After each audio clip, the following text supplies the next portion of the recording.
Alright everyone, Southern Pennsylvania WX here, along with Mrs. Clock. Go ahead, Mrs. Clock.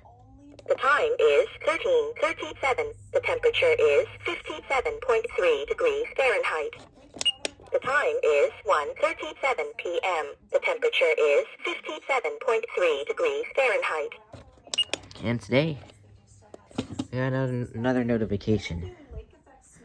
So let's see what we got here today. Alright.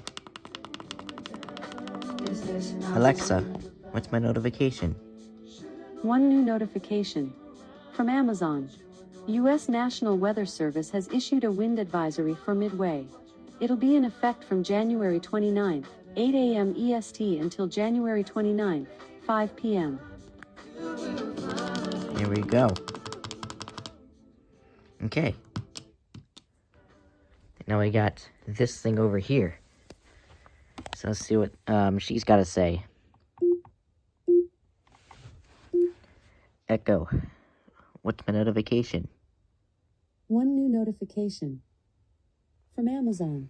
U.S. National Weather Service has issued a wind advisory for McSherrystown. It'll be in effect from January 29th, 8 a.m. EST until January 29th, 5 p.m. Yep, there you go. We got a wind advisory now. So, yep.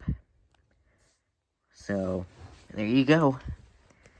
So, no RWT stream tomorrow, as the threat for power outages is very high, because I'm going to lose power at some point tomorrow. So, there's also a threat of snow squalls. Therefore, I'm charging my ERs, so that way, if any SQWs get issued for anywhere around here, I can still get them from my ERs. So, we definitely will see. But that's it.